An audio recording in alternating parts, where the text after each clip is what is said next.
Hi everyone, welcome to A guide for TGPSC exams. ఈ వీడియోలో మనం తెలంగాణ రైతు గిరిజన తిరుగుబాట్లు అనే టాపిక్లో భాగంగా 20 బిట్ నుంచి డిస్కస్ చేస్తామండి. సో 20 బిట్ వచ్చేసరికి మనకి నాయక్పూడ్ కోలం తిరుగుబాటు. సో నాయక్పూడ్ కోలం తిరుగుబాటు అనేది మనకి ఎక్కడ జరిగిందండి? భద్రాచలం రేకపల్లి గ్రామంలో జరిగింది. ఏ సంవత్సరం అంటే 1879 టు 80 మధ్యలో జరిగింది నాయక్పూడ్ కోలం తిరుగుబాటు. సో ఎందుకు జరిగింది అని అంటే మనకి పోడు వ్యవసాయంపై అధిక పన్నుల వలన వీళ్ళు తిరుగుబాటు చేశారండి. పోడు వ్యవసాయం పైన అధిక పన్నులు వసూలు చేయడం వల్ల దాన్ని తట్టుకోలేక మనకి ఈ నాయక్పూడ్ కోలం గిరిజనులు తిరుగుబాటు చేశారనేది గుర్తుంచుకోవాలి. సో ఎందుకు చేశారు, ఎక్కడ చేశారు, ఏ ఇయర్లో చేశారు అనేది ఇంపార్టెంట్. ఏదండి? నాయక్పూడ్ కోలం తిరుగుబాటు. నెక్స్ట్ బిట్ వచ్చేసరికి మనకి కొండారెడ్ల తిరుగుబాటు అండి మనం డిస్కస్ చేస్తుంది. కొండారెడ్ల తిరుగుబాటు అనేది మనకి 1915 టు 16 మధ్యలో జరిగింది. ఇది ఎక్కడ జరిగింది అని చూసుకుంటే కనుక మనకి భద్రాచలం పశ్చిమ గోదావరి సరిహద్దున పాపికొండ అటవీ ప్రాంతంలో ఈ కొండారెడ్లు అనేవాళ్ళు చాలా ఫేమస్ అండి. ఇక్కడ ఎక్కువ ఉంటారు కొండారెడ్లు. ఇక్కడ భద్రాచలం పశ్చిమ గోదావరి సరిహద్దున ఉన్న పాపికొండల అటవీ ప్రాంతంలో. సో మనకి వీళ్ళ తిరుగుబాటు ఎక్కడంటే 1915 టు 16 మధ్యలో జరిగింది. ఎందుకు జరిగింది అని చూసుకుంటే కనుక మనకి షావుకార్ల దోపిడీ, అధికారుల దోపిడీ, అంతేకాకుండా గిరిజనేతరుల దోపిడీ. వీళ్ళు అనేక మంది గిరిజనేతరులు మనకి ఈ కొండారెడ్లను దోచుకున్నారండి అక్రమంగా. సో ఈ గిరిజనులైనటువంటి కొండారెడ్లను దోచుకోవడం వల్ల వీళ్ళందరి పైన వీళ్ళు వ్యతిరేకంగా తిరుగుబాటు చేశారు. దాన్ని కొండారెడ్ల తిరుగుబాటు అంటారు. ఇది ఎప్పుడు జరిగింది? 1915 టు 16 మధ్యలో జరిగింది. ఎక్కడ జరిగింది అనేది ఇంపార్టెంట్. వీరు కొండారెడ్లు అనే గిరిజనులు ఎక్కడ ఎక్కువ ఉంటారు అంటే మనకి పాపికొండల అటవీ ప్రాంతంలో ఎక్కువ ఉంటారు అనేది గుర్తుంచుకోవాలి. నెక్స్ట్ బిట్ వచ్చేసరికి మనకి కొమరం భీం తిరుగుబాటు అండి. ఇందాక మనం ప్రీవియస్ వీడియోలో రామ్జీగౌడ్ తిరుగుబాటు చదువుకున్నాము. ఇప్పుడు ఈ వీడియోలో మనం కొమరం భీం తిరుగుబాటు అనేది చాలా ఇంపార్టెంట్. సో ఈ కొమరం భీం తిరుగుబాటు ఎప్పుడు జరిగింది అంటే 1938 టు 40 మధ్యలో జరిగింది కొమరం భీం తిరుగుబాటు. ఈయన ఎక్కడ జన్మించాడు మరి కొమరం భీం అని చూసుకుంటే కనుక మనకి ఈయన 1901 ఆదిలాబాద్ జిల్లా ఆసిఫాబాద్ డివిజన్లో జోడేఘాట్ అటవీ ప్రాంతంలో జన్మించాడండి. ఎక్కడ? ఆదిలాబాద్ ఆసిఫాబాద్ డివిజన్లో జోడేఘాట్ అటవీ ప్రాంతంలో జన్మించాడు. ఆ అటవీ ప్రాంతంలో ఉన్నటువంటి ఏ గ్రామం అంటే సంకపల్లి గ్రామం అండి. సో ఈయన జన్మించింది ఎక్కడండి? సంకపల్లి గ్రామంలో. ఏ రోజున అంటే మనకి 1901 అక్టోబర్ 22న జన్మించాడు. వీళ్ళ తల్లిదండ్రులు ఎవరు అని అంటే కొమరం చిన్ను, సోంబాయి దంపతులకు ఈయన జన్మించాడని గుర్తుంచుకోవాలి. కొమరం భీం తల్లిదండ్రుల పేరేంటంటే కొమరం చిన్ను, సోంబాయి. నెక్స్ట్ బిట్ వచ్చేసరికి మనకి 1917 అటవీ చట్టం మరియు 1918లో ఉట్నూరులో మొదటి తహసీల్ ఆఫీస్ ఏర్పాటు వలన గిరిజన జీవితాల్లో అల్లకల్లోలం జరిగిందనేది తెలుసుకోవాలి. అల్లకల్లోలం జరిగిందనేది ఇక్కడ ఇంపార్టెంట్. ఇప్పుడు మనము కొమరం భీం తిరుగుబాటు గురించి కదా అని చదివేది. మరి కొమరం భీం తిరుగుబాటు ఎందుకు జరిగింది, దాని వెనకాల ఉన్న కారణాలు ఏంటి అని చూసుకుంటే కనుక మనము ఆల్రెడీ రామ్జీగౌడ్ తిరుగుబాటు చదువుకున్నప్పుడు కూడా ఇంకా ఏంటి కారణాలని చదువుకున్నాము. సో ఈ కొమరం భీం తిరుగుబాటులో తిరుగుబాటుకు కారణమైన విషయాలు ఏంటంటే మనకి 1917 అటవీ చట్టం ఒక కారణం అండి. ఈ అటవీ చట్టం వల్ల మనకి గిరిజనుల పైన అనేక పన్నులు విధించడం జరిగింది. అవి కట్టలేని గిరిజనులు తిరుగుబాటు చేశారు. అంతేకాకుండా మనకి 1918లో ఏం చేశారంటే మనకి ఉట్నూరులో మొదటి తహసీల్ ఆఫీస్ ఏర్పాటు చేశారండి. ఈ తహసీల్ ఆఫీస్ ఏర్పాటు చేయడం వల్ల వీళ్ళు ఏంటంటే గిరిజనుల నుంచి వీళ్ళు రెవెన్యూ వసూలు చేయడము, పన్నులు వసూలు చేయడం అనేది బాగా ఎక్కువైంది. ఆ ఎక్కువ అవ్వడం వల్ల మనకి ఏంటంటే గిరిజన జీవితాలు అల్లకల్లోలమైనాయి అనేది ఇక్కడ మనకి మెయిన్ రీజన్ కొమరం భీం తిరుగుబాటుకి. నెక్స్ట్ బిట్ వచ్చేసరికి 1935లో ఏమైంది మరి అంటే 1935లో Sirpur Kagaznagar paper mill ఏర్పాటు జరిగిందండి. ఈ Sirpur Kagaznagar paper mill ఎప్పుడు ఏర్పాటు జరిగింది? 1935లో. సో ఇది ఏర్పాటు చేయడం వల్ల ఇది ఎక్కడ ఏర్పాటు చేశారంటే గిరిజన ప్రాంతంలోనే ఏర్పాటు చేశారు కాబట్టి అక్కడున్న గిరిజనులు ఫ్యాక్టరీ కార్మికులుగా మారారనేది ఇక్కడ ఇంపార్టెంట్ విషయం. సో మనకి 1917 అటవీ చట్టం కానీ 1918లో ఉట్నూరులో ఏర్పడినటువంటి తహసీల్ ఆఫీస్ వలన కానీ మనకి 1935లో ఏర్పడినటువంటి Sirpur Kagaznagar paper mill కారణం వల్ల గిరిజన జీవితాలు అనేటివి మారిపోయినాయి, అల్లకల్లోలమైనాయి అనేది ఒక డిస్టర్బెన్స్ క్రియేట్ అయింది వాళ్ళకు అనేది మనం కూడా గుర్తుంచుకోవాలి. సో అప్పుడు ఏం చేశారు? ఇవన్నీ కారణాల వల్ల మనకి కొమరం భీం వాళ్ళ కుటుంబం వలస వెళ్ళిందండి. కొమరం భీం కుటుంబం వీళ్ళు కొమరం భీం జన్మించింది సంకపల్లి గ్రామంలో. అయితే మనకి వీళ్ళు ఎక్కడికి వలస వెళ్ళారు మరి అని అంటే కెరమెరు మండలంలోని సుద్దాపూర్ గ్రామానికి వీళ్ళు వలస వెళ్ళారండి. అనేక కారణాల వలన. ఎక్కడంటే కెరమెరు మండలంలో సుద్దాపూర్ గ్రామానికి. సో, ఆ సుద్దపూర్ గ్రామంకి అక్కడున్న ఎళ్ళిన తర్వాత అక్కడున్నటువంటి జమీందారు ఎవరు అంటే మనకి సిద్దికి. ఇప్పుడు వీళ్ళు ఈ పై కారణాలు అనేక వలన వీళ్ళు వలసకెళ్లారు గదండీ! వలసెళ్లారు గదా!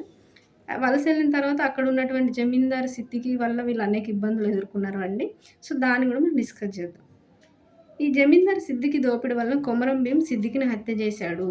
సో, ఈ సిద్దికి ఇబ్బంది పెట్టినాడండి వీళ్ళు వలసెళ్ళిన ప్రాంతంలో ఈ జమీందారు సిద్దికి. సో, అది తట్టుకోలేక మనకి కొమరం భీం ఆ సిద్దికిని హత్య చేశాడు. హత్య చేసినందువలన నిజాం గవర్నమెంట్ ఏం చేసిందంటే కొమరం భీంని నిందితుడిగా భావించి కొమరం భీంని అరెస్ట్ చేయాలని చూశారు. సో, అప్పుడు ఏం చేశాడంటే మనకి నెక్స్ట్ బిట్‌లో కొమరం భీం మరియు అతని మిత్రుడైనటువంటి కొండల్ కొమరం భీం అండ్ అతని మిత్రుడు కొండల్ వీళ్ళిద్దరూ మహారాష్ట్రలోని బల్లార్ షాకి వెళ్ళి పారిపోయారండి. మహారాష్ట్రలోని బల్లార్ షాకి పారిపోయారు. ఎవరు? కొమరం భీం మరియు అతని యొక్క మిత్రుడైనటువంటి కొండల్. ఎందుకు? వీళ్ళు సిద్దికి అనే జమీందారుని చంపేసినారు కాబట్టి నిజాం గవర్నమెంట్ వీళ్ళని పట్టుకుంటదని భయంతో వీళ్ళు మహారాష్ట్రలోని బల్లార్ షాకి పారిపోయినారు. మళ్ళీ అక్కడి నుంచి మళ్ళీ చంద్రపూర్ వెళ్ళి అక్కడ ఆ చంద్రపూర్‌లో విఠోబా అనే ఒక వ్యక్తి దగ్గర వీళ్ళు ప్రింటింగ్ ప్రెస్‌లో పనిచేశారని గుర్తుంచుకోవాలి. సో, తర్వాత మహారాష్ట్రలోని బల్లార్‌షాకి వెళ్ళిన తర్వాత అక్కడి నుంచి చంద్రపూర్ ఎళ్లారు. అక్కడ ఉన్నటువంటి విఠోబా దగ్గర ప్రింటింగ్ ప్రెస్‌లో పనిచేశారు కొన్ని రోజులు. ఆ కొన్ని రోజులు పని చేసిన తర్వాత ఏమైందంటే నెక్స్ట్ బిట్‌లో విఠోబాని పోలీసులు అరెస్ట్ చేశారండి కొన్ని కారణాల వల్ల. సో, విఠోబాని అరెస్ట్ చేయడం వల్ల ఆయన దగ్గర ఆశ్రయం పొందుతున్నటువంటి కొమరం భీం అండ్ కొండలు ఏం చేశారు అప్పుడు అస్సాంకి పారిపోయినరండి. అక్కడి నుంచి అస్సాంకి పారిపోయి అక్కడున్న అస్సాంలో ఉన్నటువంటి టీ, కాఫీ తోటల్లో 5 ఇయర్స్ పనిచేశారనేది గుర్తుంచుకోవాలి. సో, ఈ సిద్దిక్ అనే జమీందారుని చంపడం వల్ల ఏంటి ఫస్ట్ మహారాష్ట్రలోని బలార్‌షాకి పారిపోయినారు.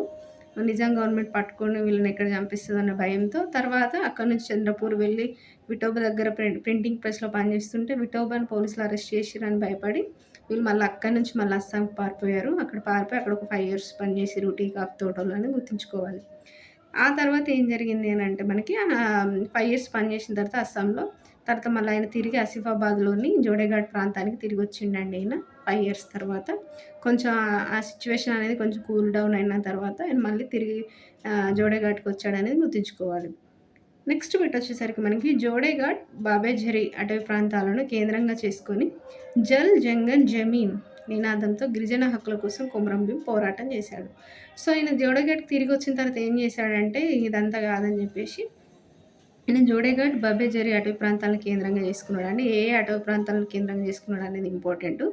కేంద్రం చేసుకొని ఏం చేశాడంటే జల్ జంగల్ జమీన్ అనే నినాదం తీసుకున్నాడండి. అంటే నీళ్లు, అడవి, భూమి ఈ మూడింటి మీద గిరిజనులకి హక్కు ఉండాలని జల్ జంగల్ జమీన్ అనే నినాదంతో గిరిజన హక్కుల కోసం మనకి కొమరం పోరాటం స్టార్ట్ చేశాడనేది ఇక్కడ ఇంపార్టెంట్ విషయం. నెక్స్ట్ బిట్ వచ్చేసరికి మనకి 12 గిరిజన గూడాలపై స్వతంత్ర అధికారం కావాలని మావేనాట్ మావేరాజ్ పేరుతో మహోన్నత పోరాటం నడిపించాడు.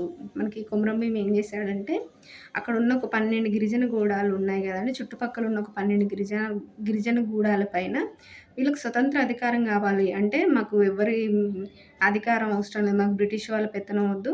అదేవిధంగా నిజాం గవర్నమెంట్ పెత్తనం వద్దు. మాకు స్వతంత్ర అధికారం కావాలి మా 12 గిరిజన గూడాలకని చెప్పి వీళ్ళు ఈయన మావేరాజ్ అంటే అర్థం ఏంటంటే మా గూడెంలో మా రాజ్యం. మా గూడెంలో మా రాజ్యం ఉండాలి గానీ మీరెవరు? మీరు ఎందుకు అధికారం మా మీద పెత్తనం చేయాలి? మమ్మల్ని ఎందుకు దోచుకోవాలన్న ఉద్దేశంతో మావేరాజ్ మా గూడెంలో మా రాజ్యం అనే పేరుతో ఈయన మహోన్నత పోరాటం నడిపించాడని గుర్తుంచుకోవాలి. ఎవరండి? కొమరం భీం. సో, ఈయన నడిపించేటప్పుడే మనకి ఈ పోరాటం స్టార్ట్ చేసేటప్పుడు ఈయన తాలూకాదార్ సత్తార్ అప్పుడున్న తాలూకాదార్ ఎవరంటే సత్తార్ అనే వ్యక్తి అండి. సో, అప్పుడున్న తాలూకాదార్ సత్తార్ పైన తిరుగుబాటు ప్లస్ నిజాం నవాబ్ పైన గెరిల్లా పోరాటం ఈయన కొనసాగించాడు. ఈ ఈ ఈ ఉద్యమంతోటి.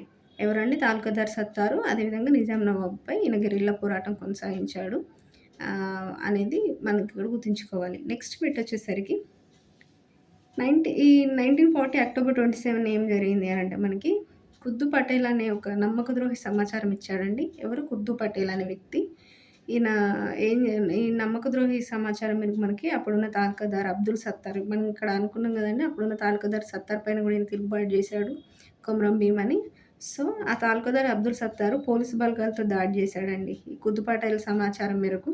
సో, ఆ పోలీసు బలగాలతో దాడి చేసినప్పుడు విచక్షణ రహితమైన కాల్పులు జరిగి మనకక్కడ 140 గిరిజనులు మరణించారు. అందులో మనకు కొమరం భీమ్ గూడా ఉన్నాడు. సో, చివరిదాకా పోరాడి మనకి కొమరం భీమ్ ఈ పోరాటంలో మరణించి అమరుడయ్యాడనేది ఇక్కడ మనం గుర్తుంచుకోవాల్సిన విషయం. సో, మనం రామ్‌జీ గోండ్ గురించి చదివినప్పుడు 1000 మందిని చంపేశారు ఆయనతో పాటుగా. ఊడల మర్రికి ఉరేసి అని చదువుకున్నాం గదండీ! అది రామ్‌జీ గోండ్ అండి. ఇప్పుడు మనకి కొమరం భీమ్ చనిపోయినప్పుడు ఆయనతో పాటు 140 మంది గిరిజనులు మనకు చనిపోయారనేది ఇక్కడ గుర్తుంచుకోవాలి. ఏ డేట్‌న చనిపోయిందనేది ఇంపార్టెంట్. ఎవరు సమాచారం ఇచ్చారు అనేది గూడా ఇంపార్టెంట్ అండి. నెక్స్ట్ బిట్ వచ్చేసరికి మనకి 32 అండి. ఈ సంఘటన జరిగిన తర్వాత మనకి నిజాం మీర్ ఉస్మాన్ అలీ ఖాన్ గోండుల పరిస్థితుల అధ్యయనానికి ఎవరిని నియమించారు? సో, ఈ కొమరం భీం తిరుగుబాటు జరిగిన తర్వాత మనకి అప్పుడున్న నిజాం ఎవరండి? నిజాం మీర్ ఉస్మాన్ అలీ ఖాన్. ఈయనే మనకి 7వ నిజాం. సో, ఈయన ఏం చేశాడంటే గోండుల పరిస్థితుల అధ్యయనం కోసం ఒక వ్యక్తి అధ్యక్షతన మనకి ఆహ్, ఆహ్, ఒక కమిటీని ఏసాడండి. అదే మనకి ఎవరు నియమించాడంటే ఆస్ట్రియా దేశస్థుడైనటువంటి ఆస్ట్రియా అండి ఇది. ఆయన ఆస్ట్రియా దేశస్థుడు. ఎవరు అంటే మనకి క్రిస్టోఫ్ వాన్ ప్యూరర్ హైమండార్ఫ్. ఆయన పూర్తి పేరు క్రిస్టోఫ్ వాన్ ప్యూరర్ హైమండార్ఫ్ అని గుర్తుంచుకోవాలి. కొన్నిసార్లు పూర్తి పేరు అడుగుతారు. కొన్నిసార్లు ఆయన ఏ దేశస్థుడు అని అడుగుతారు కాబట్టి సింపుల్‌గా హైమండార్ఫ్ అని గుర్తుంచుకోకుండా క్రిస్టోఫ్ వాన్ ప్యూరర్ హైమండార్ఫ్ ఏ దేశస్థుడండి ఆయన? ఆస్ట్రియా దేశస్థుడు. మరి ఈయన ఎక్కడ పనిచేస్తున్నాడంటే మనకి లండన్ యూనివర్సిటీలో మానవ శాస్త్రవేత్తగా పనిచేస్తున్నాడు ఆ టైంలో. సో, ఆయన్ని పిలిపించి హైదరాబాద్‌కి ఆయనను పిలిపించి ఆయన ఆయన అధ్యక్షతన మనకి గోండుల పరిస్థితుల అధ్యయనానికి నియమించాడండి. ఎవరి అధ్యక్షతన? క్రిస్టోఫ్ వాన్ ప్యూరర్ హైమండార్ఫ్ అధ్యక్షతన మనకి ఈయనను నియమించాడు. గోండుల పరిస్థితులను అధ్యయనం చేయడానికని గుర్తుంచుకోవాలి. నెక్స్ట్ బిట్ వచ్చేసరికి సంఖ్యాపరంగా దేశంలోనే అతిపెద్ద గిరిజన తెగ ఏంటి? సో, సంఖ్యాపరంగా చూసుకుంటే మనకి దేశంలో అతిపెద్ద గిరిజన తెగ గోండులండి. సో, ప్రస్తుత ఛత్తీస్‌గఢ్ రాష్ట్రంలోని పూర్వపు బస్తర్ ప్రాంతం అనేది మనకి గోండుల పుట్టినిల్లు. అంటే ఇప్పుడు ప్రస్తుత ఛత్తీస్‌గఢ్ రాష్ట్రం చూసుకున్నట్టుగా అయితే అక్కడ ఉన్నటువంటి పూర్వపు బస్తర్ ప్రాంతంలో మనకి గోండుల పుట్టినిల్లు అనేది ఉంది. అంటే అక్కడ గోండులు ఎక్కువ ఉంటారు. మన తెలంగాణలో ఎక్కడ ఎక్కువ ఉంటారు మరి అని అనుకుంటే ఆదిలాబాద్, ఆసిఫాబాద్‌లలో మనకి తెలంగాణలో ఈ గోండులు ఎక్కువ ఉంటారు. తెలంగాణలో ఉన్నటువంటి ఆదిలాబాద్, ఆసిఫాబాద్‌లో ఉన్న గోండులను ఏమని పిలుస్తారు అంటే రాజగోండులు అంటారు. రాజగోండులు అంటారనేది గుర్తుంచుకోవాలి. నెక్స్ట్ బిట్ వచ్చేసరికి మనకి గోండు గిరిజనులపై అధ్యయనం కోసం హైమండార్ఫ్ ఏ గ్రామంలో కొంతకాలం ఉన్నాడు? సో, మనకి హైమండార్ఫ్ నేతృత్వంలో మనకి కమిటీ ఏసాడని చదువుకున్నాం కదండీ! నిజాం మీర్ ఉస్మాన్ అలీ ఖాన్ గోండుల పరిస్థితుల అధ్యయనం కోసం.